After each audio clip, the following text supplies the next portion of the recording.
Three idiots movie तो आप सबने देखी ही होगी।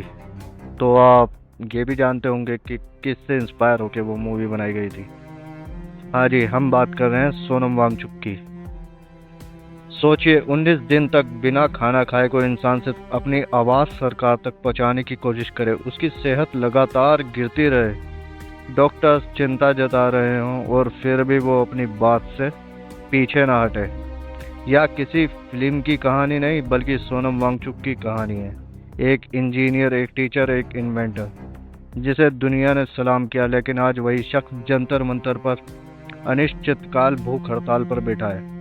रिपोर्ट्स के मुताबिक उनकी हेल्थ को लेकर गंभीर चिंता जताई जा रही है। उनके सपोर्ट में कई पब्लिक फिगर्स और लोग खुलकर सामने आ रहे हैं। आखिर उनकी मांग क्या है? इतने लोग उनके साथ क्यों खड़े हैं? और इस पूरे मामले को लेकर देश भर में इतनी बहस क्यों हो रही है? आज हम पूरी कहानी फैक्ट के साथ समझेंगे। कौन है सोनम वांगचुक? लद्दाख के पहाड़ों से निकला एक लड़का। बचपन में लैंग्वेज बैरियर की वजह से स्कूल में मुश्किलें झेली, लेकिन इसी मुश्किल ने उन्हें एजुकेशन बदलने की सोच दी। उन्होंने सैकमॉल की शुरुआत की, हजारों स्टूडेंट्स की जिंदगी बदली। आइस स्टोपा जैसे इन्वेंशन से दुनिया को दिखाया कि साइंस और नेचर साथ चल सकते हैं। इसी वजह से उन्हें इंटरनेशनल लेवल पर पहचान मिली और कई अवार्ड्स से नवाजा गया। 19 दिन की भूख हड़ताल। आज सोनम वांगचुक की हंगर स्ट्राइक का 19वां दिन है। मीडिया रिपोर्ट्स के मुताबिक उनका वजन काफ़ी कम हुआ है और डॉक्टर्स लगातार उनकी हेल्थ मॉनिटर कर रहे हैं। इस बीच दिल्ली हाई कोर्ट में उनकी सेहत को लेकर एक याचिका दाखिल हुई है, लेकिन इतनी कमजोरी के बाद भी उनका कहना है, जब तक मेरी बात सुनी नहीं जाती तब तक मैं पीछे नहीं हटूंगा। देश भर से सपोर्ट।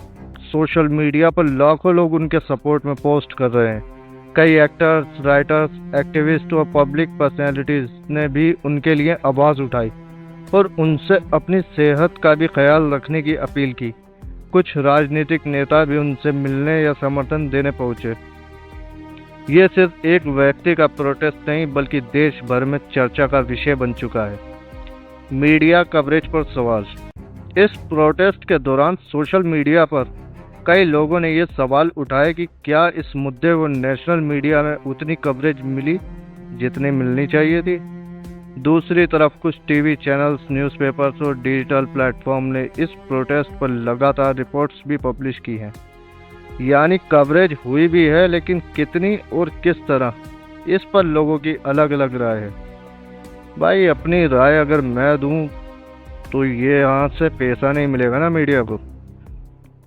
चलो आगे चलते हैं। इसलिए इस मुद्दे पर अपनी राय बनाने से पहले अलग अलग सोर्स देखना ज़रूरी है। 19 दिन की भूख हड़ताल, गिरती हुई सेहत और फिर भी ना झुकने का जज्बा। चाहे आप उनकी मांगों से सहमत हो या ना हो, लेकिन इतना ज़रूर है कि सोनम वांगचुक ने एक बार फिर देश को सोचने पर मजबूर कर दिया है। आपकी क्या राय है? क्या इस मुद्दे को और ज़्यादा ध्यान मिलना चाहिए? अपनी बात कमेंट्स में ज़रूर लिखिए। और अगर आप ऐसी फैक्ट बेस्ड डॉक्यूमेंट्रीज देखना चाहते हैं तो चैनल को सब्सक्राइब करना मत भूलिए।